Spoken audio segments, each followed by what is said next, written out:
So I purchased a used Skoda Superb to 2019, and for some reason, when I connect the cable to my iPhone, it would find the iPhone on the dashboard, and I can see that it's there. But when I connect the phone, it starts loading, and after loading, it says that there's some kind of an issue, some kind of a problem. I tried everything with the phone, did all the checks, the basics checks with Siri, and checking that CarPlay is on, and all these kind of stuff, but it didn't help.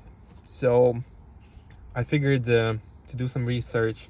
And this Columbus system, it's turns out it's kind of pretty rare, so couldn't find any information. Went to the dealer shop.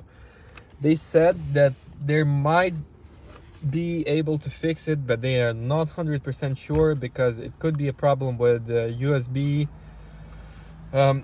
port, or they call it a USB module. It looks like this. So I did some research, and of course they charged an insane amount of money for the replacement, so I figured maybe I could try to do it myself.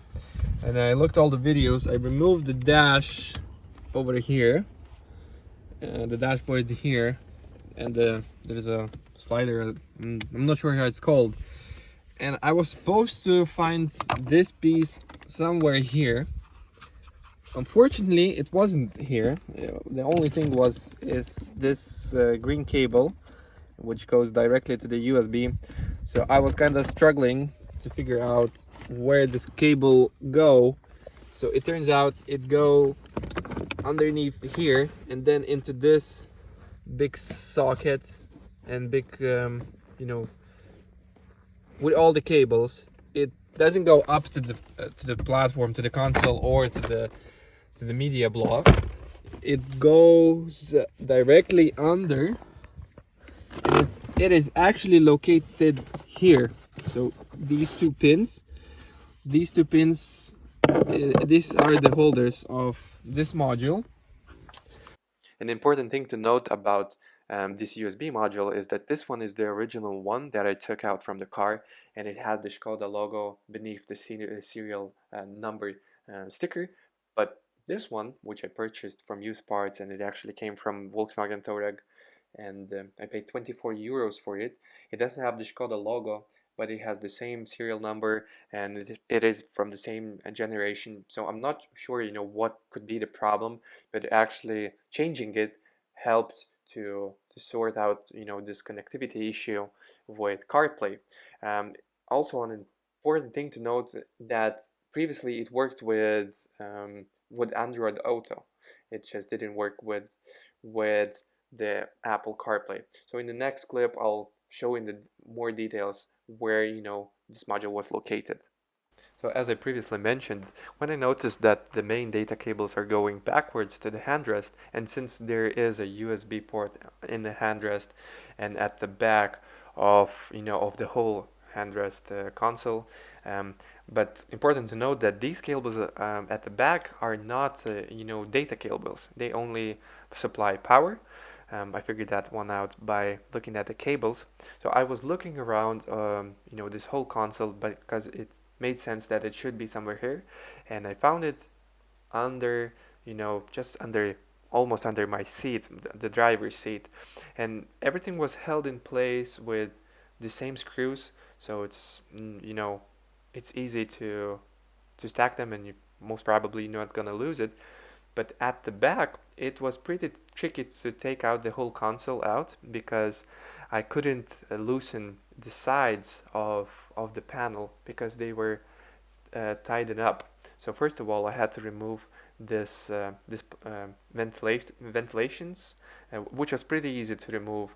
You just snap them right out, and the plastic one was a bit more tricky. So you first remove from the front, from the upper part, and then on the left and right hand side there are screws that you have to remove also.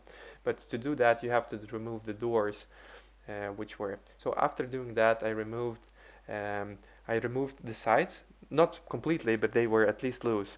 So the other thing was to you know, to remove the handrest just a bit. So I removed the screws, went to the back to look at the console. Is it still in place, and can I move it a bit? But I actually couldn't. There was a tension. So what I did, I looked again at the cables, how they're going, and from the back I noticed that the whole cords were held with some tape on the side.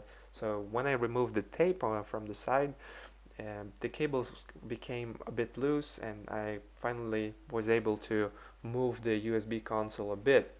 So the other thing that I did, I just went from the front, from the driver's seat, and I unplugged the cables and plugged them right in, and that's it. I used the original cable because first of all I thought that was the problem, but turns out that this actually was the problem.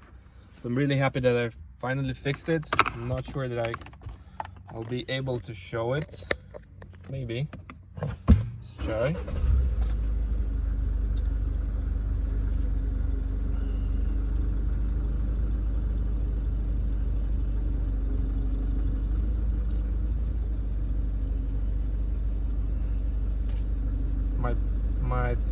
Yeah, so I've never seen this kind of a starting SmartLink, and it works.